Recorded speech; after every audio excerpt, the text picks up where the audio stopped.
अस्सलाम वालेकुम स्टूडेंट्स। आज जो है हमने मार्कोनिकव रूल देखना है। मार्कोनिकव एक साइंटिस्ट था, रशियन साइंटिस्ट। उसने हाइड्रोजन हैलाइड को अनसिमेट्रिकल अल्केन में ऐड करने के लिए एक रूल प्रोवाइड किया हमें। अब वो रूल हमें कहता क्या है कि मार्कोनिकव रूल कहता है जब हाइड्रोजन हैलाइड अनसिमेट्रिकल अल्कीन के साथ रिएक्ट करेंगे तो फिर जो होगा हाइड्रोजन पार्ट जो होगा वो जाएगा उस कार्बन के साथ जिसके साथ हाइड्रोजन ज़्यादा होंगे। डबल बॉन्ड के जो कार्बन है, जिस कार्बन के साथ ज़्यादा हाइड्रोजन अटैच होंगे उस कार्बन के साथ हाइड्रोजन जाके अटैच होगा, और जिस कार्बन के साथ ऑलरेडी कम हाइड्रोजन अटैच है उसके साथ हेलोजन पार्ट जाके अटैच होगा। मार्कोनिकव रूल ये हमें कह रहा था। एक्चुअली ये एडिशन रिएक्शंस में होता है। अनसिमेट्रिकल लेनी है। अल्कीन जब रिएक्ट करेगी हाइड्रोजन हैलाइड के साथ, अनसिमेट्रिकल अल्कीन जो होगी उसमें डबल बॉन्ड होगा। डबल बॉन्ड होगा एक चीज़। दूसरी चीज़ उसमें क्या होगी कि उसमें जो है हाइड्रोजन एटम दोनों तरफ एक जैसे नहीं होंगे। जैसे हम इथीन की बात करें तो इथीन में CH2 दोनों तरफ एक तरह के हैं, तो ऐसे वाले नहीं लेनी हमने अल्कीन। तो दोनों तरफ हाइड्रोजन सेम है, तो इसमें हम मार्कोनिकव रूल अप्लाई नहीं कर सकते।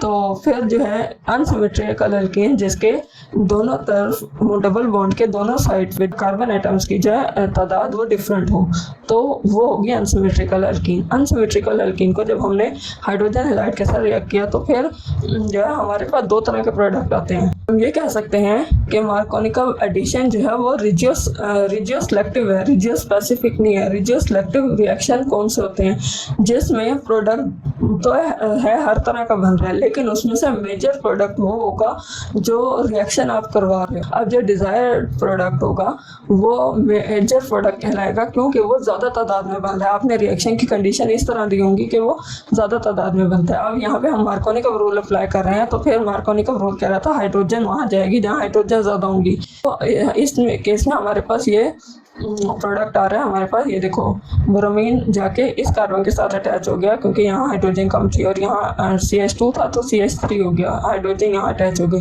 तो ये भी प्रोडक्ट बना और ये भी प्रोडक्ट बना, जहाँ पे जो है हमारे पास ये आया, लेकिन ये माइनर प्रोडक्ट होगा, मेजर प्रोडक्ट नहीं होगा। तो अब हम इसका मैकेनिज्म देख लेते हैं कि क्या होता है इसमें। यहाँ पे ये देखो, ये अल्कीन है हमारे पास, अल्कीन CH2 CH और CH2 ये अल्कीन है। इस अल्कीन को डबल बॉन्ड जो है जाकर रिएक्ट करेगा हाइड्रोजन के ऊपर, हाइड्रोजन हैलाइड के हाइड्रोजन के ऊपर जाके जब ये डबल बॉन्ड रिएक्ट करेगा तो फिर जो है हमारे पास एक कार्बोकेटाइन बनेगा। कार्बोकेटाइन दोनों तरह के बने हैं। देखो, रिजियो सिलेक्टिव था ना, तो दोनों तरह के इसमें कार्बोकेटाइन बने हैं। ये कार्बोकेटाइन सेकेंडरी भी है और ये प्राइमरी भी है। अब इसमें से सेकेंडरी कार्बोकेटाइन जो है वो बनाएगा मेजर प्रोडक्ट, और प्राइमरी कार्बोकेटाइन भी प्रोडक्ट में चेंज। ये कार्बोकेटाइन जो है ये नेगेटिव पार्ट होता है, हैलाइडाइन से रिएक्ट कर जाएगा। नेगेटिव पार्ट कौन सा है? ब्रोमाइडाइन। HBr था ना, उसमें से ब्रोमाइड नेगेटिव पार्ट अटैक कर देगा कार्बोकेटाइन के ऊपर। सेकेंडरी कार्बोकेटाइन का जो है वो आगे रिएक्ट करके प्रोडक्ट बनाएगा, वो होगा हमारा मेजर प्रोडक्ट। सही। अब यहाँ पे देखो, ये अनसिमेट्रिकल अल्कीन है। अनसिमेट्रिकल अल्कीन ने जब हाइड्रोजन हैलाइड के साथ रिएक्ट किया तो हमारे पास दो तरह के प्रोडक्ट बन रहे हैं। एक जो है वो हमारे पास है प्राइमरी, एक है सेकेंडरी प्रोडक्ट। प्राइमरी प्रोडक्ट और सेकेंडरी प्रोडक्ट, और सेकेंडरी वाला ही हमारा मेजर प्रोडक्ट है जो हम चाह रहे थे, और वो ही अकॉर्डिंग टू मार्कोनिकव रूल है। सही। तो फिर उसके बाद जो है ने ये कहा ना कि कार्बोकेटाइन के ऊपर डिपेंड करेगा कि मेजर प्रोडक्ट हमारा कौन सा बनेगा। अब सेकेंडरी कार्बोकेटाइन जो है वो उसने मेजर प्रोडक्ट दिया, क्योंकि सेकेंडरी कार्बोकेटाइन स्टेबल होते हैं। अब सेकेंडरी कार्बोकेटाइन होता क्या है? सेकेंडरी कार्बोकेटाइन, अब यहाँ पे ये देखो, इन्होंने HBr के साथ रिएक्शन करवाया हुआ, दो तरह के कार्बोकेटाइन बने। सेकेंडरी के साथ दो कार्बन अटैच है और प्राइमरी वाले के साथ हमारे एक ही कार्बन अटैच है। डायरेक्ट अटैचमेंट जो है वो एक ही कार्बन का हो रहा है, इसलिए हम कहेंगे ये प्राइमरी कार्बोकेटाइन, ये सेकेंडरी कार्बोकेटाइन। और प्राइमरी कार्बोकेटाइन जो है वो उसके ऊपर जब ब्रोमाइडाइन अटैक करेगा तो फिर हमारे पास ये प्रोडक्ट और ये प्रोडक्ट आ जाएगा। ये माइनर हो गया, ये मेजर हो गया। क्यों? अब ये माइनर और ये मेजर क्यों हुआ? ये इसलिए हुआ क्योंकि जिसके ज़्यादा रेजोनेंस स्ट्रक्चर बनेंगे तो वो ज़्यादा स्टेबल होता है। अब सेकेंडरी को रेजोनेंस स्ट्रक्चर ज़्यादा बन रहे होते हैं, तो हम कहेंगे प्राइमरी से ज़्यादा सेकेंडरी स्टेबल है। है। और इसी तरह अगर हम सेकेंडरी और टर्सरी की बात करें तो टर्सरी सबसे ज़्यादा स्टेबल होगा, क्योंकि उसके एक तो चीज़ ये आ गई कि टर्सरी के साथ 3 कार्बन एटम अटैच, मतलब बल्कि ग्रुप ज़्यादा अटैच, स्टेरिक हिंड्रेंस ज़्यादा, वहाँ पे अटैक करना मुश्किल, तो वो ज़्यादा स्टेबल होगा। 7 कार्बन एटम अटैच है, वो अल्काइल ग्रुप है ना। और अल्काइल ग्रुप क्या होते हैं? अल्काइल ग्रुप जो है बाय नेचर डोनेटिंग ग्रुप होते हैं, मतलब ये इलेक्ट्रॉन डोनेट करेंगे। ये इलेक्ट्रॉन डोनेट कर देंगे कार्बन एटम को, किसको? जिसके ऊपर अटैक होना है उस कार्बन, मतलब जो कार्बोकेटाइन का कार्बन है उसमें कार्बन, सेंट्रल कार्बन अपना इलेक्ट्रॉन दे दिया।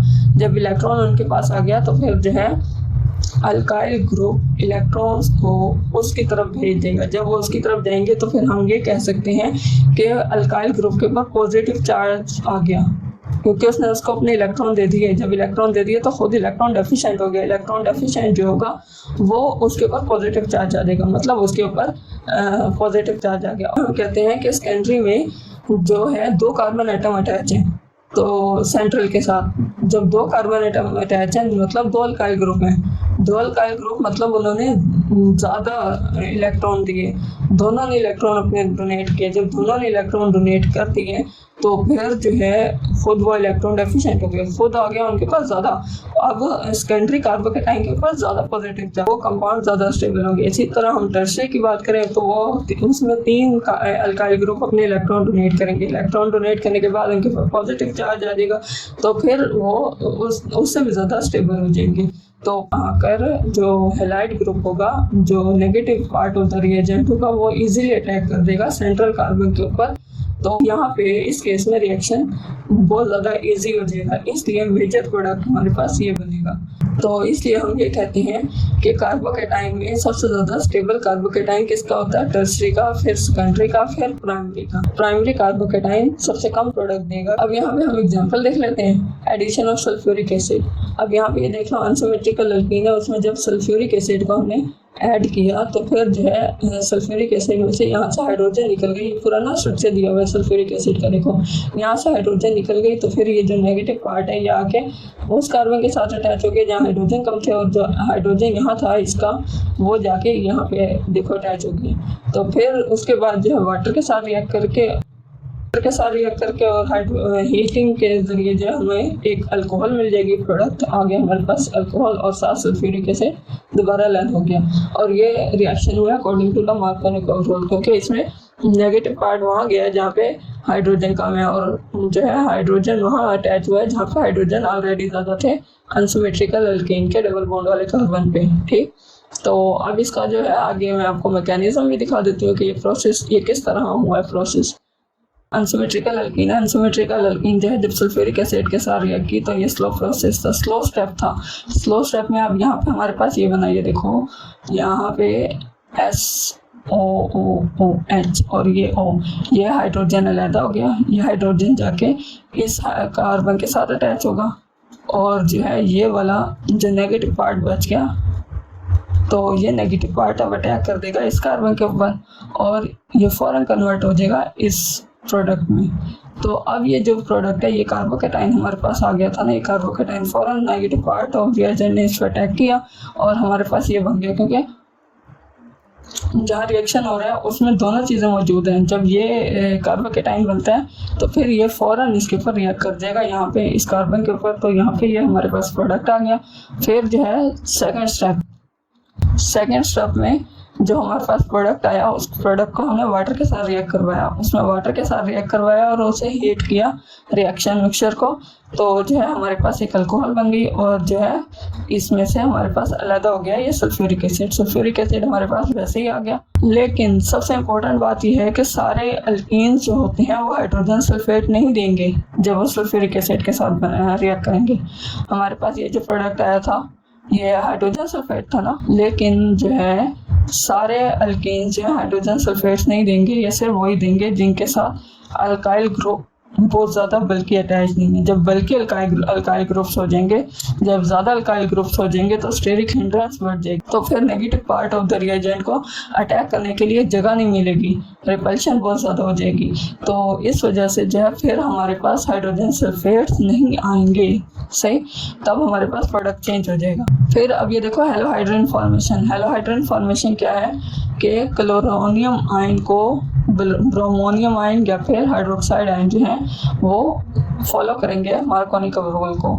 इसमें क्या है, ये अनसिमेट्रिकल एल्कीन का डबल बॉन्ड जो है वो ब्रेक हो जाएगा और वहाँ पे वाटर के प्रेजेंस में जो हेलोजन और जो है उसके साथ रिएक्ट करेंगे तो फिर हमारे पास हेलोहाइड्रिन फॉर्मेशन होगी। तो ये देखो, in which of the following reaction, एक क्वेश्चन है मैं आप लोगों को दे रही हूँ, आप लोगों ने इसको जो है खुद से करना है। जिसको नहीं समझ आएगी वो फिर कमेंट में मुझसे पूछ ले, तो मैं आप लोगों को गाइड कर दूंगी।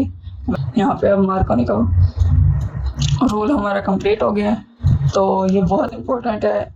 इंशाल्लाह फिर मुलाकात होगी। आगे बढ़ते रहें बगैर किसी को गिराए। अल्लाह हाफिज़।